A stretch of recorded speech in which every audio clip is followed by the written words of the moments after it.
2 Corinthians chapter 10 and verse 1, by the meekness and gentleness of Christ, I appeal to you. I, Paul, who am timid when face to face with you, but bold when away. Now he's saying that tongue in cheek. He's saying that sarcastically. You notice that it's in some of your Bibles, it might be, the word timid might be in quotations. Because this is what the Corinthians were saying about him. And he says, verse 2, I beg you that when I come to you, I may not be as bold as I expect to be towards some people who think that we live by the standards of this world. Verse 3, for though we live in the world, we do not wage war as the world does. For though we live in the world, we do not wage war as the world does. Verse 4, the weapons we fight with are not the weapons of the world. On the contrary, they have divine power to demolish, what? Strongholds. We demolish arguments and every pretension that sets itself up against the knowledge of God. And so we know what those strongholds are. Paul defines them. The strongholds are things in our mind, in our thinking. They are pretensions. They are arguments. The Greek word there for argument is the same word that we get reason. There are reasons, there are arguments, there are patterns of thinking that we have taken on, that have become strongholds in our thinking, and they trigger all sorts of bad stuff, bad behavior, bad patterns, carnal behavior. And Paul says behavior that really is unbecoming of a believer, and he calls them to something else. He says, we demolish arguments and every pretension, verse 5, that sets itself up against the knowledge of God, and we take captive every thought to make it obedient to Christ, and we will be ready to punish every act of disobedience once your obedience is complete. And again, a couple of weeks ago, I went into more detail and, kind of an exposition on what he meant by that, and I'm going to explain a little bit more today. But sometimes in life, we want to approach a situation and we want to come out, with our guns blazing. You ever been tempted, when you have to confront something? Or maybe you're that kind of person naturally, maybe you're not, maybe you're a non-confrontive kind of a person. But sometimes, we think that, the best way is to really come at it with a lot of force. There was a Sunday school teacher teaching the Ten Commandments to her 4th and 5th graders. And she had just done a teaching on the commandment to honor your father and your mother. And so she asked the young kids, is there a commandment, kids, that teaches us how we should treat our brothers and sisters at home? And without, skipping a beat, a little boy in the front says, yeah, thou shalt not kill. And maybe you can relate to that little boy. Maybe sometimes, you've asked yourself, how can you bring change into a situation? And you might become frustrated with yourself, frustrated with those around you. Usually, the more frustrated we are with ourselves, the more frustrated we become with those around us, and we kind of tend to project our stuff, as we're stressed out. And we want to do it, and we're tempted to do it sometimes with the heavy weapon, with the heavy artillery. And maybe you had patterns, if you grew up in a home where that was modeled, a stronghold has been set up inside of your thinking, in your behavior, in your mind.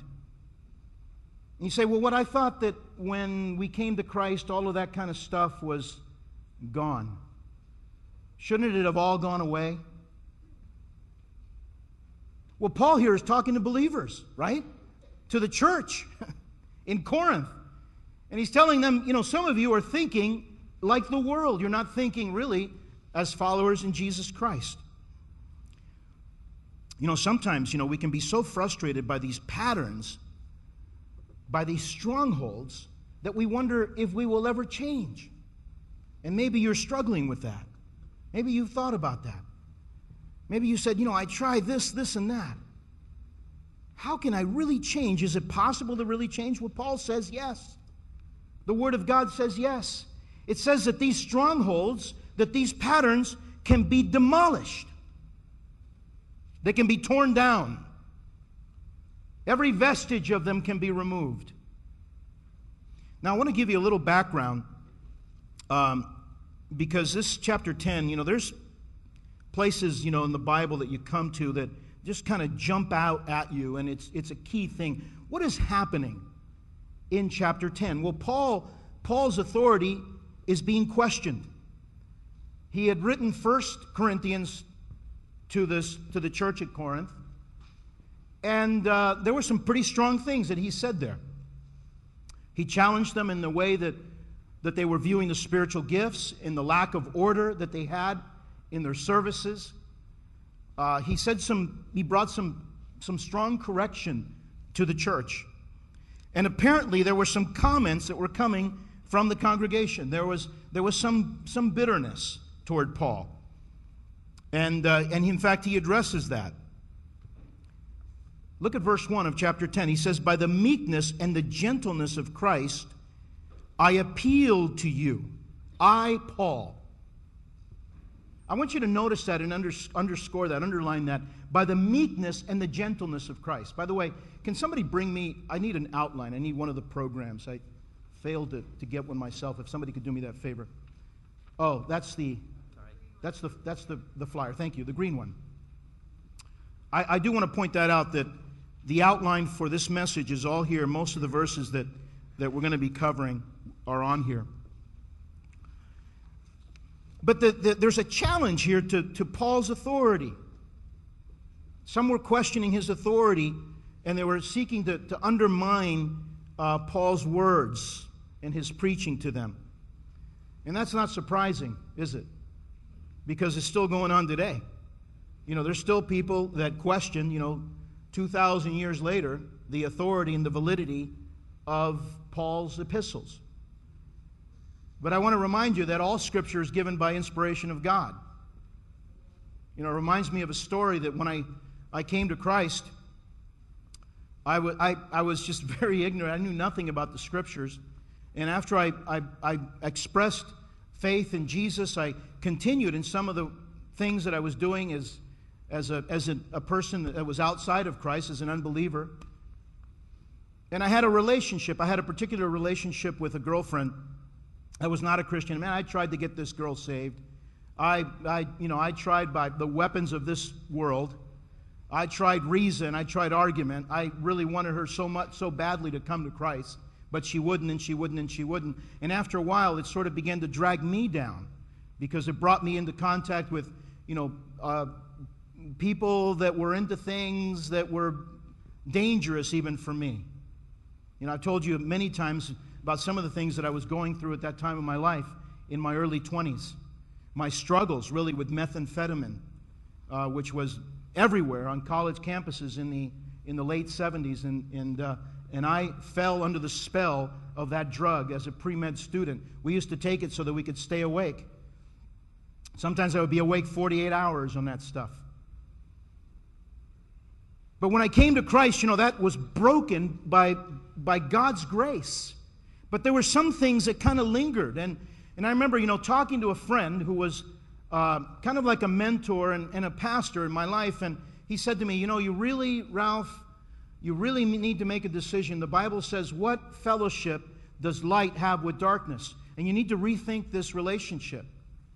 Is this what God has for you? And I knew in my heart of hearts that it wasn't. I knew that I had to let that relationship go.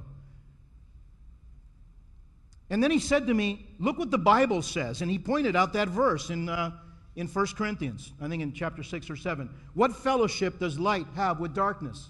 You've come to Christ, and you cannot be in a committed relationship and sort of a romantic relationship with someone who doesn't have the same calling and commitment that you have towards Christ. And he counseled me very strongly. He says, God will bless you if you honor God. Listen, this is such a simple thing, but such a powerful thing. If you honor God, God will honor you. If you honor God with your relationships, God will honor you. If you honor God with your finances, God will honor you. I've seen this time and time again. And many times as a pastor, I receive people that want to be married and are unequally yoked. And one of the first things that I say is, if you honor God, God will honor you. So break apart for a while, and I require that both of them really have taken a step to receive Christ into their life. Because what foundation can there be apart from Christ? You know, it's hard enough to stay married when you are a believer. So he shows me this verse, and I said to him, I'll never forget. I said, yeah. I said, Jeff, but that's not Jesus. Jesus didn't say that. Paul said that. And he quickly turned to, I think it's 1st or 2nd Peter, towards the end, I think in chapter 5 of one of those books, where Peter says, you know, and Paul, some of the people don't understand his words because they're difficult to understand. And if you've read the Pauline epistles, you go, amen to that. Some of the stuff is difficult to understand. But he says, these things that Paul writes are difficult to understand in the same way as all the other scriptures. He says other scriptures. And when he said other scriptures, he was talking about the Old Testament. And so when you read the epistles of Paul and Peter and the apostles, they have equal weight. They are just as authoritative as the words of Christ. Why? Because they're inspired by the Spirit of God. And so people were calling his apostleship into question and saying that, oh, Paul is just trying, you know, he's just a religious figure. He's trying to play power politics. And they were kind of mocking him. They said in verse 1, you know, hey, when Paul is here, he's really timid. But when he sends those emails, boy, man, he breathes fire. Can you relate to that? Be really careful with emails. I've learned my lesson. More of that later in the future. He says, when he's here, boy, he's meek. Now, the interesting thing is that Paul is saying at the beginning, I appeal to you by the meekness and the gentleness of Christ. And I'll talk more about that as we progress, maybe next week in this message. But Paul reminds them, he says, don't get me wrong. You Corinthians are really not understanding. The reason that I don't come at you with all of my guns blazing, boom, bam, bam, bam, bam, bam, bam, with my nuclear-tipped missiles, is because we are not called to wage war as the world does. Now, notice that this chapter 10 is all about what? It's all about relationship. It's all about discipleship. It's all about dealing with other people. And Paul says, I appeal to you in meekness and in gentleness. Don't get me wrong. The reason that I come to you that way, that when I'm with you, I'm gentle and I'm meek, is because we don't do it the way the world does it. We're called to a different pattern. Now listen, an apostle in the New Testament, in the most basic sense, an apostle is a model. Is a model for the rest of us. Paul said to the Corinthians, follow me as I follow Christ. And so Paul is modeling the way that we should be in our relationships, as parents, as friends, as co-workers. We don't wage war like the world does. Now, what does he mean? What is he talking about when he says the world? He says in verse 3, for though we live in the world. Now, some of you may have the King James Version, which correctly translates that as flesh. For though we live in the flesh. But the translators in the NIV translated it world. It's okay. Both are okay. But notice that Paul says, world, we live in the world. It's actually a good translation. Because he's speaking about the close affiliation, and it brings out the close affiliation. And the Bible talks about this a lot between the flesh, our fallen nature, and society. You see, the two are combined. They're closely linked. What is the flesh? If you've done any study in the Old Testament, you know that the flesh is, in essence, in a nutshell, the flesh is our inherited selfishness. And we know from the Bible that when Adam and Eve, two historical figures who actually lived, when Eve, and I was corrected by Kenny in a Bible study some time ago, he was quite right. In the Bible, in the New Testament, Eve enticed Adam. Now, Adam was just as guilty. but she is the one that took it.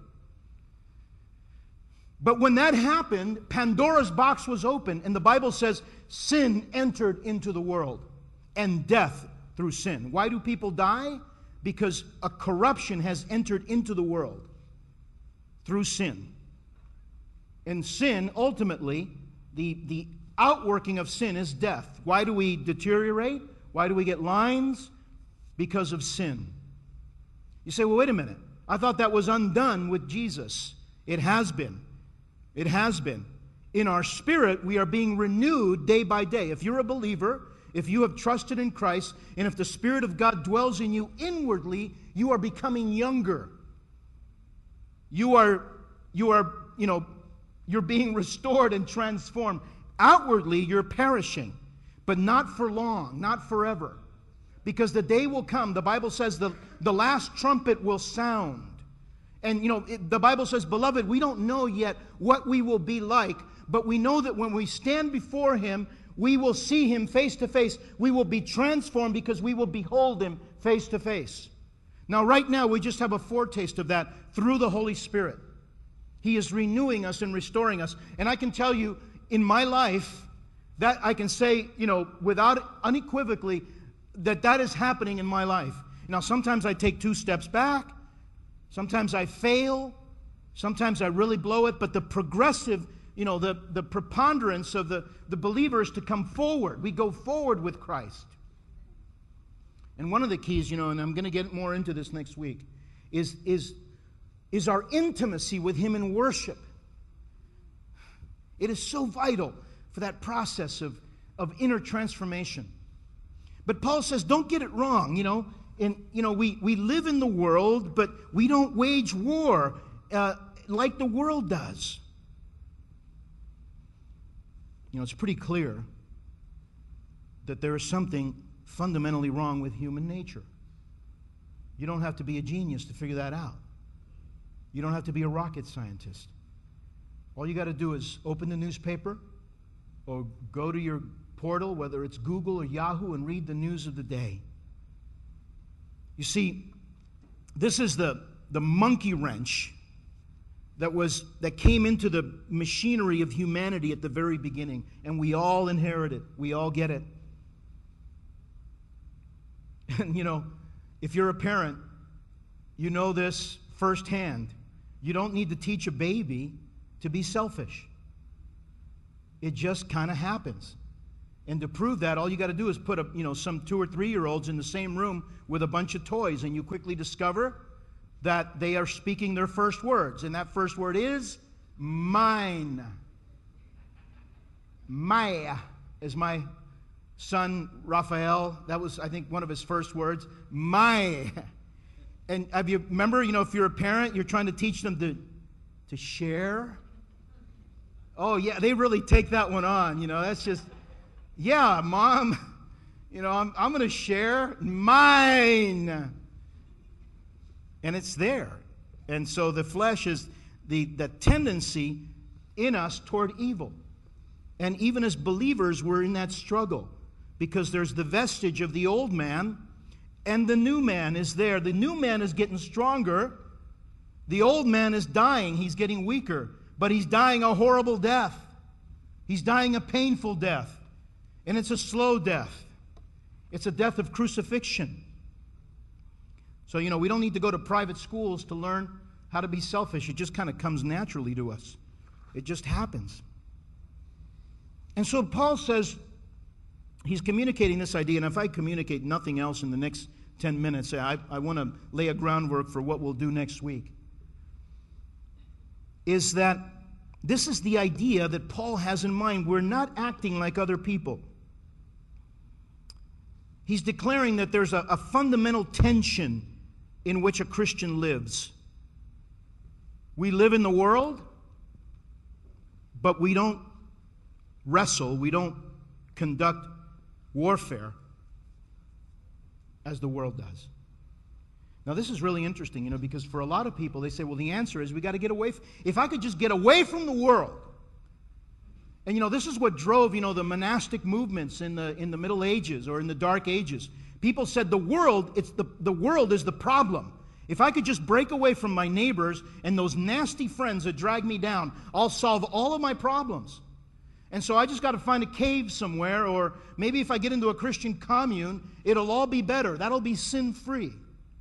But notice Paul says we live in the world. We're called to live in the world. We're not called to break away from the world. But we're to model to the world a different way of being. The world really is waiting for us to get it right. And that's why that's what he meant when he said, as soon as you get it right, as soon as you start to be obedient to Christ, and as you take on Christ's likeness, look out. Look out. I want to read to you some modern alternate translations of what Paul said in 2 Corinthians 10. He says, the truth is, although, of course, we live normal human lives, the battle we are fighting is on a spiritual level. That's what J.B. Phillips said.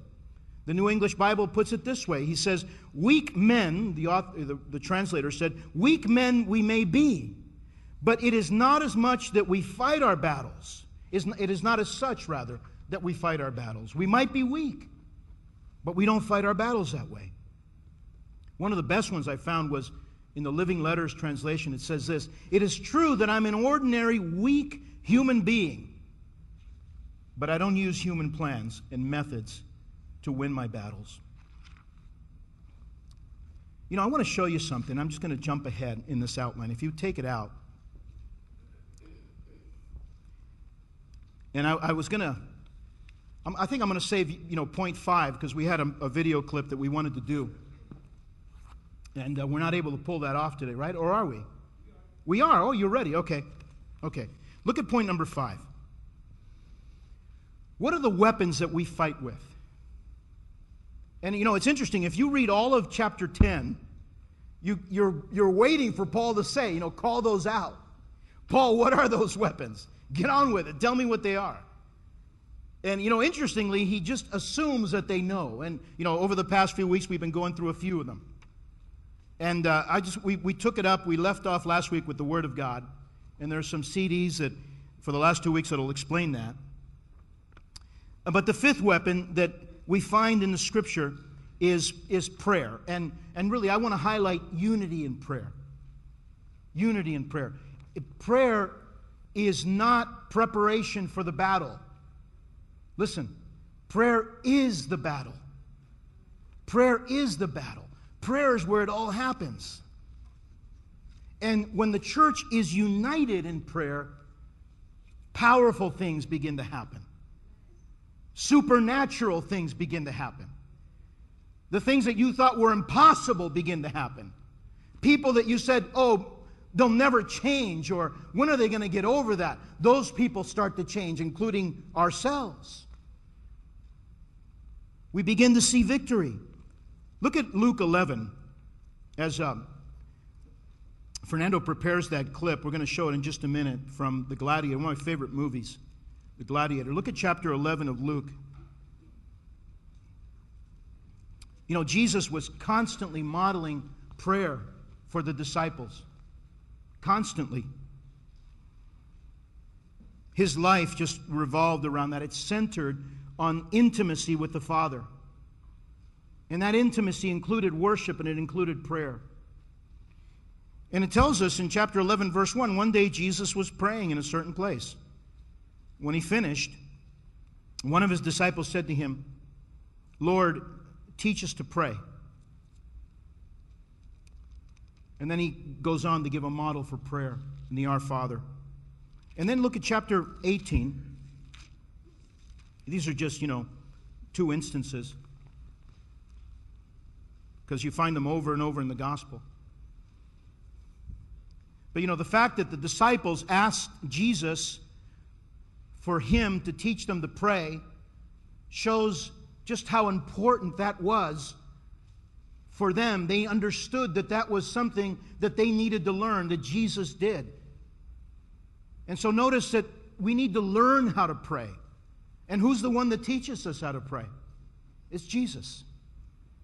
Now, if you've had somebody that's mentored you, if you know somebody that's strong in prayer, that's important too, to get together with somebody that's a good prayer warrior and pray together.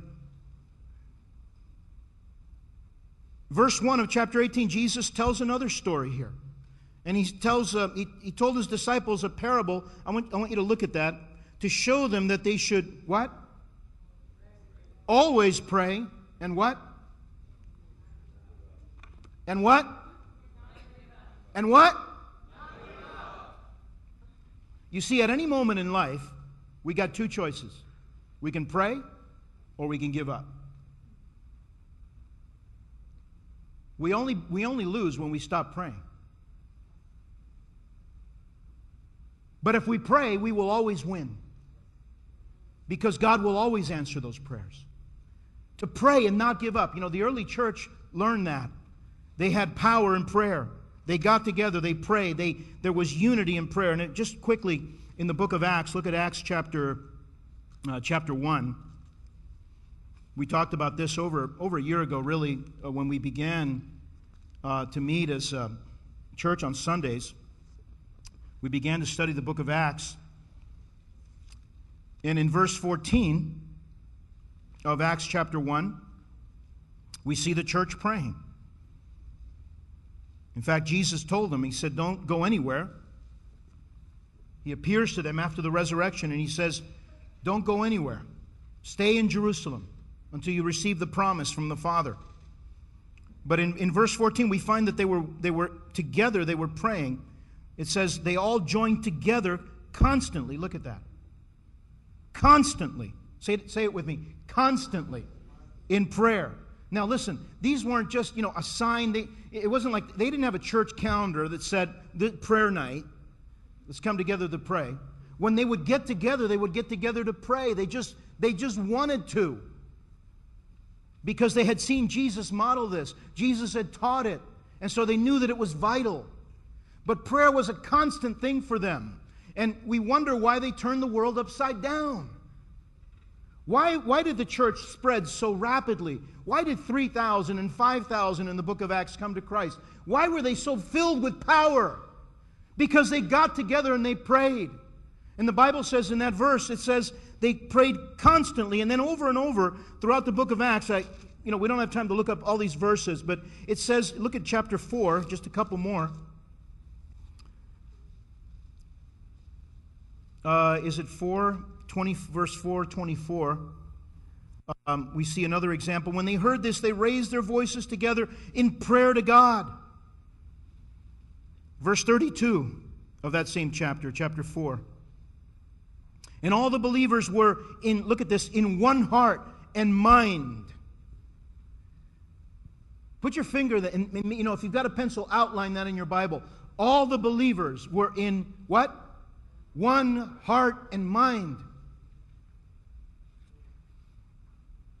The Greek word there's one word that translates one heart and mind. It's the word homothumedon. One heart, one mind. And over that word appears in the first few chapters of the book of Acts.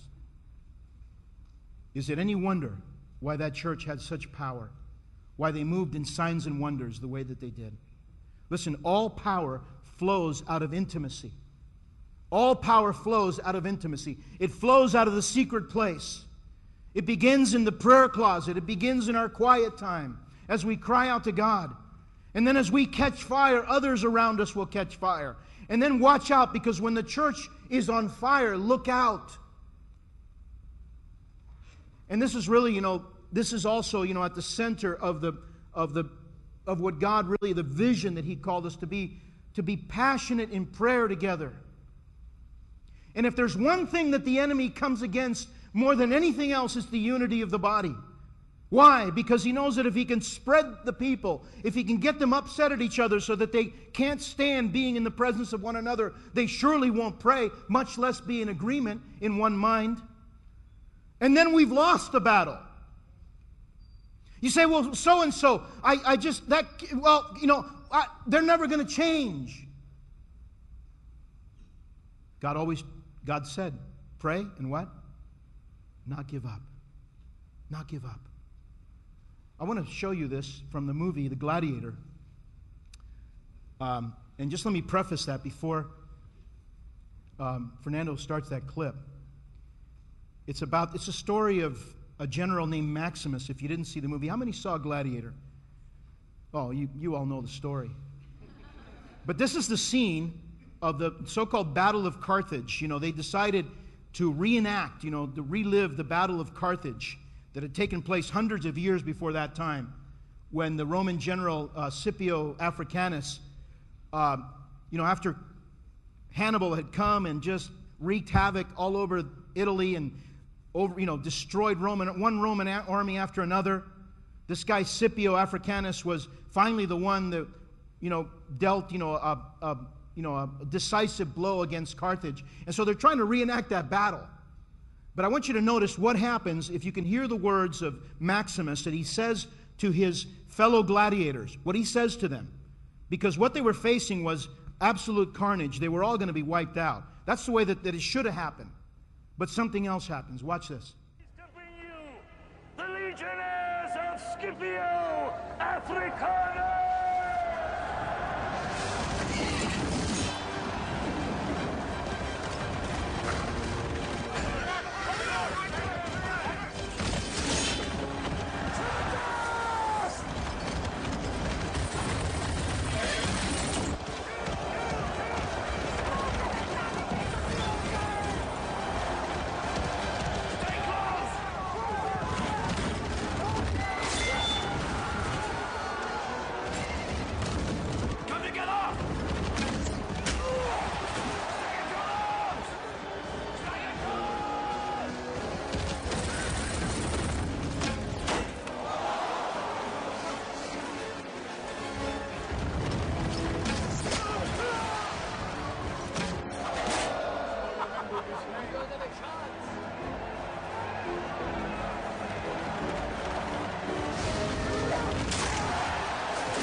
My history's a little hazy, Cassius.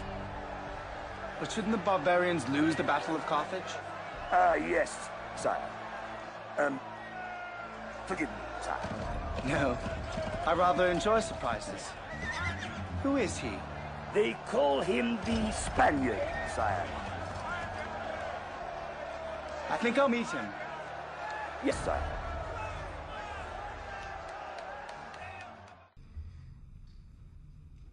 Whatever comes out of those gates, we can take it if we stay together. He kept saying that. I think he said it twice. As one. As one. And to the degree that we can come together in prayer as families, as small groups, it's not always possible to get all of us together. Once we have a place, a facility to be able to do that, we'll do that. But it's even more powerful when it happens in small groups, when it happens spontaneously. But I want to encourage all of you to take those words to heart of Jesus. Pray and don't give up. Pray and don't give up. And we'll get to where God wants us to get to. Because the weapons that we fight with are not weak. They're not fleshly. They're powerful.